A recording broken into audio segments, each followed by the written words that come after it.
ప్రభుత్వ పాఠశాలలో ఆహ్లాదకరమైన వాతావరణంతో పాటుగా నాణ్యమైన విద్య లభిస్తుందని కాంగ్రెస్ ఎమ్మెల్సీ పింగళి శ్రీపాల్ అన్నారు.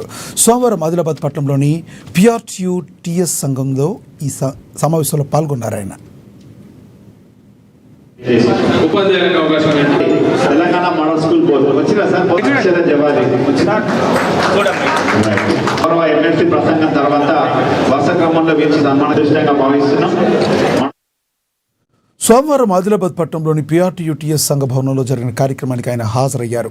ఇటీవల 10వ తరగతి ఫలితాల్లో ఉత్తమ ప్రతిభ కనపరిచిన ప్రభుత్వ పాఠశాల విద్యార్థులను ఘనంగా సత్కరించి అభినందనలు తెలిపారు. ప్రభుత్వ పాఠశాల బలోపేతానికి ప్రభుత్వం చర్యలు తీసుకుంటుందని తెలిపారు. విద్యార్థులు ప్రభుత్వ బడుల్లో చేరాలని సూచించారు.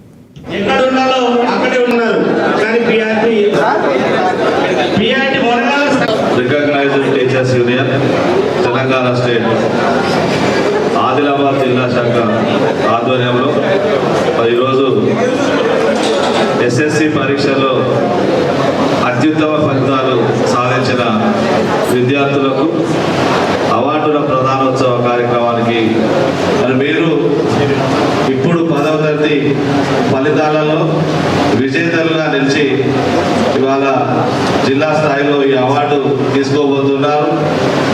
భవిష్యత్తులో మీరు క్రమశిక్షణతో కష్టపడి చదివి వాళ్ళ జీవితంలో ఉన్నత విద్యను అభ్యసించి ఈ సమాజానికి, ఈ జిల్లాకు, తెలంగాణ రాష్ట్రానికి మంచి పేరు తెస్తారని చెప్పి నేను ఆశిస్తూ ఉన్నా.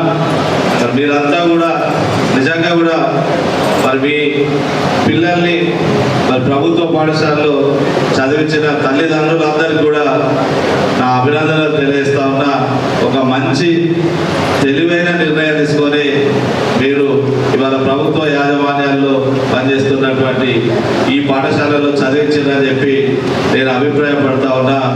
ఇవాళ ప్రభుత్వ పాఠశాలలో చదువుకున్నటువంటి విద్యార్థులే రేపు రాబోయే రోజుల్లో అన్ని రంగాల్లో కూడా విజేతలుగా నిలుస్తారనే దాంట్లో ఏ మాత్రం అతిశయోక్తి లేదనే సందర్భంగా నేను తెలియజేస్తా ఉన్నా. భవిష్యత్తులో మీరంతా కూడా ఉన్నత విద్యను అభ్యసించి, అంతేకాకుండా వాళ్ళ ఉన్నత విద్యను అభ్యసించాలని చెప్పి రికగ్నైజ్డ్ టీచర్స్ యూనియన్